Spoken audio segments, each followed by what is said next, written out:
Have you ever wondered why this one person keeps returning to your heart again and again?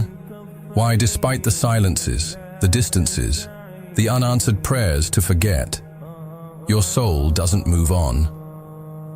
What if it wasn't a mistake?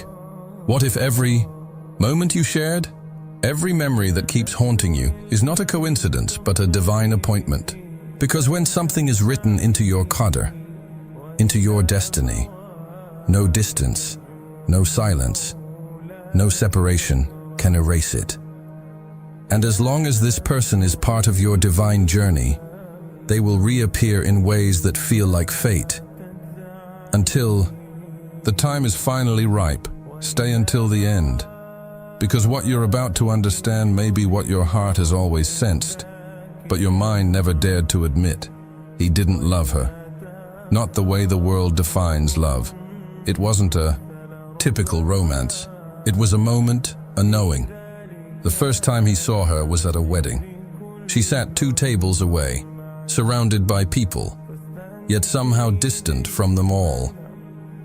She had that look, that silent look of those who carry faith not on their sleeves, but within, quietly, like a storm buried in calm. They never spoke. But something passed between them, not a spark, but a stillness. He tried to forget. He really did. But months later, in the corner of an Islamic center, she reappeared. No makeup, no smile, just presence, just peace, putting away books. Greeting children, again. No words, but that silent thread pulled taut, unseen, unspoken, unbreakable. And life did what it always does. It moved on. He loved. He broke. He almost married. But deep inside, he always knew. She wasn't just someone. She was the one. The soul his soul had quietly recognized long ago. And she had felt the same. She prayed. She cried. She begged Allah to erase what had no closure, no contact, no clarity. But each time she tried to forget, that quiet memory returned, like a whisper, like a thread pulled from the heavens. Some souls are sewn together. With invisible thread, you can't see it, you can't cut it, because Allah doesn't make 2 souls meet for no reason. He weaves them, through moments you barely noticed, through trials that reshaped you, through du'as whispered with trembling hands, through heartbreaks that brought you to sujood, through long nights of silence and mornings that felt empty, until one day, years later, they meet again. Bookstore, an ordinary day, a familiar face, this time a smile, a gentle salam, a short conversation, but heavy with meaning, no effort, no pretending. Just 2 souls remembering something they never knew they'd forgotten. And suddenly, no more doubt, no more running, no more wondering. Just peace, because the right people don't bring intensity.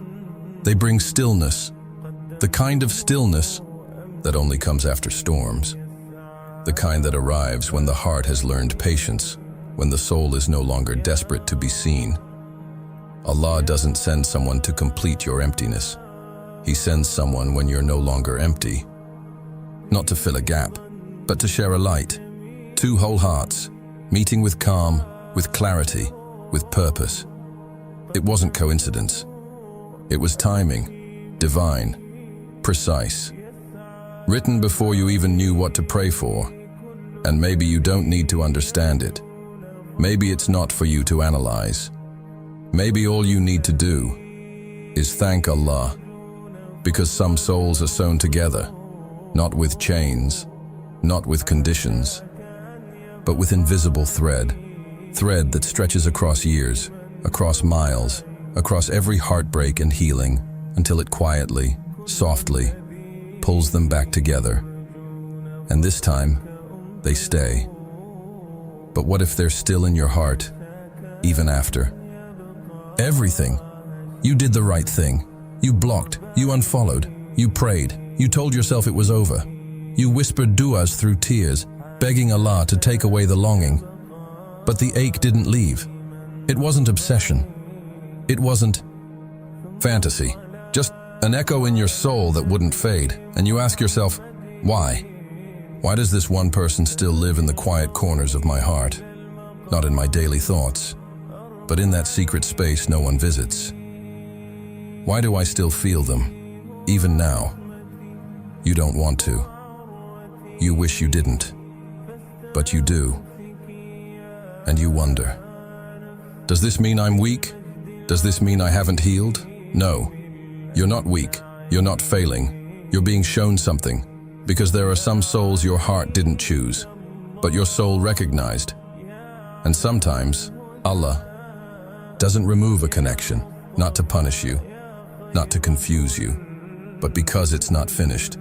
It's still teaching you. It's still refining you. That heartbreak, it brought you to sujood. That ache, it cracked your pride. It made you ask questions you used to run. From that silence, it exposed the illusions you carried about love, about worth, about control. You didn't lose. You evolved. And maybe, just maybe, Allah hasn't erased that bond. Because it's not over. Not yet. Maybe there's still a chapter left. Or maybe the lesson still lingers. Either way, trust the one who placed that soul in your life. And trust him just as deeply if he never brings them back. Because even unanswered prayers can lead to healing. Even unfinished stories can shape your eternity. Maybe it was never an ending, just a pause. Allah doesn't write meaningless encounters. He doesn't bring two hearts together only to let them break for no purpose. And sometimes, if a bond survives silence, if it survives time, distance, even the test of moving on, it's not human, it's spiritual. And if you can't forget them, even after all your efforts, maybe you're not meant to. Maybe your soul isn't clinging. Maybe it's listening to a conversation between your heart and your destiny. One only Allah can fully understand.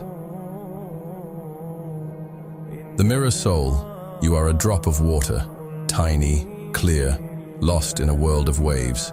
But a drop remembers the ocean. And that's what you've been searching for all along. Not a face, not a body, but a reflection.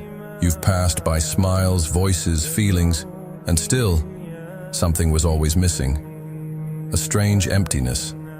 Not bad love, just broken mirrors. Because Allah doesn't send someone to excite your ego. He sends someone to complete your spirit, to reflect what you've become, what He's shaped you into. So He polishes you, breaks you, purifies you. He strips away everything you were never meant to carry until your soul becomes clean, tuned, still. And when you meet that soul, you don't feel fire, you feel peace, the kind of peace that doesn't scream. It whispers, "I've arrived." But then why? Why do you keep seeing their name? On signs, on screens, in dreams? Why do you feel their presence like a ghost that never leaves? Is it madness, or is it a sign? You asked Allah to remove them, but instead, the reminders increased. The fire you tried to extinguish keeps burning, not wildly, but steadily, and somewhere deep inside you wonder, what if it's not over? What if it's not obsession, but destiny holding on? What if Allah took them away, only to give them back to you later, when you've both healed? You see, sometimes when Allah delays something, He's not denying you, He's preparing you, and He's preparing them, not to repeat the past, but to arrive as new people, whole, clear, ready, for a love that doesn't hurt, for a bond that doesn't confuse, for a connection that doesn't just survive time, but was designed before time even began. So stop asking how to forget. Ask instead, what is this bond still trying to teach me? Because an attachment that Allah hasn't removed might just be a message you haven't finished reading. And if it's written, it will return, not as a test, but as a completion. in the exact moment that Allah says, "Now, you are ready." You are ready.